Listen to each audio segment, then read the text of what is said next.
Hi everyone. Today tunaendelea na tutorial. Jana tulimalizia tutorial iliyopita tulimalizia word processing, tulikuwa tunasoma graphical interface. Leo tunaendelea na tutorial. Tulitengeneza the first text document, tukaja tukatengeneza Microsoft Word document. So tunaenda kuendeleza Microsoft Word documents. So nilisema kama kawaida kwenye Microsoft, kwenye kompyuta yako, unachotakiwa kufanya ni kuenda kwenye settings na kuandika Word. Then ukiandika Word itakuja Microsoft Word. Utabonyeza hapo na itafunguka. Nilikwambia kifunguka inafunguka namna hii kama unavyoona hapa.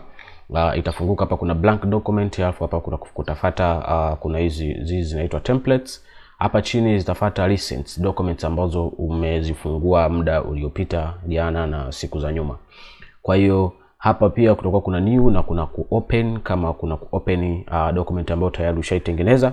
Kwa mfano sisi hapa tulishatengeneza document yetu, ipo ndani tayari, so tunaweza tukaenda tuka open. Okay, naweza nika open, nikabonyeza open, then itanidirect ni open kwenda wapi. So nitaenda kwenye this PC, nitarudi hapa kwenye arrow, nitakuja kwenye this PC, then nitatafuta document yangu iko sehemu gani, kwenye local disk H, kwenye test nakuta document yangu iko hapa, naibonyeza mara moja. Nikibonyeza mara moja namna hii nakuwa nimeshafungua document yangu. Hapa nimeshaandika vitu ambavyo tutakwenda kufanya leo kama kawaida. Kabla ya kuanza chochote hapa inabidi tusome jinsi ya kunavigate kwenye hii wallpaper yote hapa. Ukianza kuangalia hapa juu kuna sehemu imeandikwa autosave. Hii autosave kwenye features kubwa za Microsoft Office. Lakini kama na Microsoft Office ambayo ni low vision, yani ni old vision, inakuwa haina hii kitu. Na hii autosave inafanya kazi kusave automatically. Yani na ili uweze kusave automatically lazima uwe umesave kwenye Google Drive, yani kwenye internet, kwenye drive. Okay, kwenye cloud tunasema. Kwenye cloud ndio unaitani on. Kwa hiyo ukiona hapa, unaona hapa siko online na hii document yangu sijasave kwenye cloud, na inaniambia kwamba how do I turn. Kwa hiyo inaniambia this file needs to be saved in the cloud first. Kwa hiyo ukiangalia hapa inabidi iwe saved kwenye cloud first. So ukisha save then hii ndio unaweza turn on. Then inakuwa hakuna ile haja ya kusema kwamba ukiwa unaandika lazima uwe una save, ili kwamba umeme ukitokea umekata kwamba usipoteze document yako. So hii inakuwa ni rahisi sana, inajisave automatically kila baada ya seconds fulani, inajisave yenyewe bila wewe kubonyeza control S. Nisema control S ni kusave. Okay. Hiyo ndio sehemu ya autosave. Lakini kwenye autosave hapa kuna hiki kialama. Hiki kialama ni kinamaanisha kusave. Ukibonyeza hapa ni sawa sawa na mtu aliyebonyeza control S. Nadhani unaona nikiweka mouse yangu hapa inaonyesha kabisa kwamba save ni control S. So unaweza kuwa umeandika document yako ukitaka kusave, unakuja una click namna hii hapa, inakuwa imesave. Lakini kumbuka kwenye kusave kuna kusave kwa aina mbili. Kuna kusave as na kusave kama kawaida. Hapa kuna hizi arrow mbili. Hii hapa ni can't undo, okay, ambayo tuna control Z, yani kwamba una undo, okay, una undo, yani undo, yani ku reverse zile changes ambazo umezifanya kabla huja save. Lakini ukisha save uweze ku undo. Kwa mfano ukiweka hapa, kwa mfano nimeweka hapa mimi, inaniambia can't undo kwa sababu tayari document imesha save. Lakini nikiongeza chochote hapa, nikaandika chochote, nikaiweka hii hapa, itaniambia undo typing kwa sababu hiki nilichokiongeza bado hakijawa saved. Okay. That's all. Hii inayofuatia hapa ni kinyume chake, ambacho tunasema kwamba tuna repeat, yani tuna repeat kile ambacho tumepita. Kwa hiyo haiwezi kurepeat kwa sababu unaona kabisa hapa tumetoa kile kitu ambacho tulikuwa tunahitaji tumesha save, yani na hivi vyote vilivyo vimeshakuwa saved. So ndio maana unaona iko unselected. Okay. Kuna hichi hapa kialama hiki inaitwa ni customize quick access bar. Okay, toolbars. Ukikibonyeza hiki una allow hizi quick. Hizi hapa zote hizi hapa kuanzia hapa kuja huku, hizi ni quick access toolbar. Kwa hiyo unaweza allow, kwa mfano hapo unaona hapa kuna redo, kuna undo. Okay? Kuna redo, kuna undo zimekuwa ticked. Kwa hiyo nikitaka kuweka labda na quick print, kwa mfano labda uhitaji kuwa unaenda kufuata file kule kuprint, unaweza ukatiki hapa quick print, inasogea hapa. Kwa hiyo unaweza customize Microsoft yako workplace ikawa most accessible bila kuanza kuhangaika kwa haraka. Kwa hiyo kwenye hii toolbar, kila Microsoft ina hii sehemu. Ukiona hiki kialama ambacho kina VF kina mstari juu, hiyo ni quick access customized toolbar. So unaweza ukaja hapa ukatafuta commands au ukaongeza vitu ambavyo wewe unaweza kuviaccess faster bila kuanza kuzunguka humu ndani na kuvitafuta. Okay, the way to customize your workplace. Okay, kinachofuata hapa inakuwa ni jina la hiyo document, inakuwa jina la document, lakini hapa pia kuna sehemu ya kusearch box. Unaweza kubonyeza alt q ukasearch, yani ukasearch baadhi ya document maneno na kila kitu. Hapa inakuwa inaonyesha account ya mhusika. Kwa mfano hapo unaona nimeandika Richard Mandeka, ni my account. Hii ni sehemu ya allow ku display ribbon au ku disable ribbon. Ukiangalia hii ukurasa huu kama wa gray huu ambao uliopo hapa, hizi zote ni ribbon. Kwa hiyo nikibonyeza hii kitu inanipa option kama 3 hapa. Ya kwanza ni show tabs and commands, yani kuonesha hizi tabs zake na command zake. La pili hapa ya juu yake hapa ya pili inaonesha show tabs peke yake bila kuonesha commands. Kwa hiyo ni show tabs inaonesha hizi hapa tabs peke yake. Kwa hiyo haya maneno ya juu haya ambayo ni vichwa vya habari vya hivi hizi ni tabs.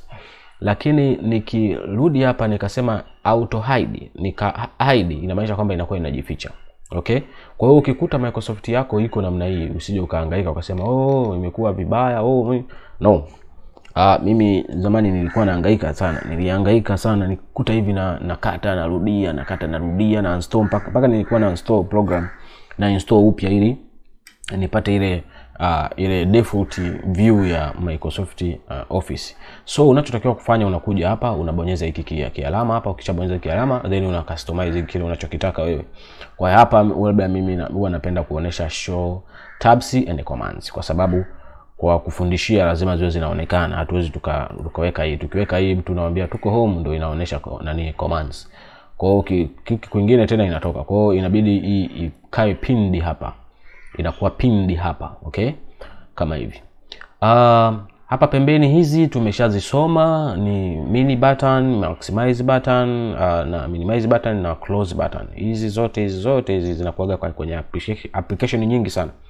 Kwenye kila application zinakuwepo. Kwa hiyo it's better kuzielewa tu kwamba utakapozikuta popote ndio kazi yake ni ile, kwamba ukibonyeza hapa unakata, ukibonyeza hapa una minimize, au unaweza maximize kwa hapa. Ukibonyeza hapa unaishusha chini, inarudi kwenye taskbar. Kwa mfano ukibonyeza hapa inarudi kwenye taskbar. Okay? Inakuwa huko kwenye taskbar. Okay, let's go now. Tumeshairudisha. Okay. Hapo nilikuwa naelezea hizi hapa button. So issue ndio inapokuwa. Hii hapa tutakuja kuisoma. Hizi ndio sehemu ambazo tumeziona. Hizi inaitwa ribbon, alafu hizi hapa chini huwa ni command. Kama tulivyokuwa tuna customize hapa, tukishow tabs peke yake hizi hapa zinaonekana, lakini tukishow na commands inaonekana na command zake. Okay? Kuna upande wa huku chini hapa, kwa mfano huku kwa pembeni kabisa hapa panaonyesha page. Hapa tuko kwenye page moja. Tuna page moja tu kwenye, yani karatasi ile ni moja. Yani ile karatasi ya lim, ile karatasi moja ile ndio hii hapa. Zikiwa nyingi zinakuwa zinahesabu hapa kwamba hapa 1 of 1. Na hapa pembeni hapa kunaonyesha maneno. Una maneno mangapi? So kama unataka kuandika labda document yenye maneno fulani, kwa hiyo unaweza kaona customize hapa kuangalia maneno ulionayo hapa ni mangapi. Kwa mfano hapa mimi unaona maneno yangu yaliyopo ni 65. Hapa hii ni grammar check. Ni grammar checker, kwako itakuwa inaonesha, lakini kwangu hapa nimedisable, nimeweka default ni English ya Tanzania, kwa sababu ulikuwa ukiandika inakuwa inaweka mistari ile miekundu, ile mistari miekundu na blue. kuonesha kwamba hapa umekosea neno, umefanya nini. So unatakiwa uje hapa uanze kucheck grammar ufanya nini. So mimi nimeset default language hapa, unaona kabisa nimeandika English Tanzania, afu nikaandika do not check spell or grammar. Okay, kwa sababu unachokiandika na kifahamu. Ukiweka detect language automatically itaanza kuweka mistari, yani inakuwa inaonesha mistari. So mimi sitaki hiyo kitu. So napenda ibaki kama hiyo. Kwa hiyo nikiandika inakuwa safi kama hivi. Sitaki zile mistari hiyo inaingia. Hapa pembeni hapa ni micro, hii ni more advanced kwa ambaye anahitaji micro, kujifunza micros. Tunajifunza sana kwenye Access mara nyingi na kwenye Excel kwa ajili ya kutengenezea programs tofauti. Hapa ni kwa accessibilities kwa watu ambao wana matatizo kuona, kufanya nini, vitu kama hivyo. Nikibonyeza unaona hapa ni focus. Kwa hiyo ni focus mode, kwamba naweza nikafocus sehemu hii. Labda kwa mfano nikibonyeza hapa na focus, umeona? Yani inajaa ukurasa mzima. Okay? Lakini nikija hapa nikibonyeza hapa inakuwa kama kitabu, inakuwa kama unafungua. Kwa hiyo unakuta button hapa, unakuwa ukibonyeza hivi kinahama. Yani unakuwa unaenda kama vile unafungua kitabu. Okay? Lakini ukija hapa unasoma kama vile ukiwa kwenye website. Okay? Hii ni web view. Okay, web view. So inabadilika kidogo, inajaa alafu inakuwa namna hiyo. Hapa pembeni kuna mstari. Huu mstari unaonesha ukubwa wa karatasi yako. Yaani kwa mfano unavyoiona hapa karatasi nikisogeza hivi naona inakuwa na inapungua. Okay? So ukikuta karatasi yako iko hivi, so unaweza ukaiongeza na ikawa kubwa au ikajaa kabisa kama hivi. So you see kama hivyo namna hiyo. So hizi chini hapa ndio zilikuwa quick toolbars. Hapa pembeni kuna hii bar ambayo inakuonesha kushusha na kupanda na kupandisha na kushusha, au unaweza kubonyeza hizi arrow ukaona shusha, au ukabonyeza hapa juu ukaona pandisha. Lakini unaweza kutumia scroll bar kwenye mouse hapa. Ukiangalia hapa mouse yangu hii scroll bar hii, nikifanya namna hii unaona kabisa hapa ninapandisha na kushusha.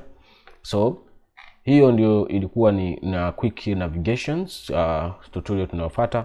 Naona dakika zimekuwa nyingi sana hapa. Okay, inayofuata tunaanza kusoma font na clipboard. Welcome, usiache kusubscribe, like na comment. My name is CG Lichia 60, karibu 60 Graphics.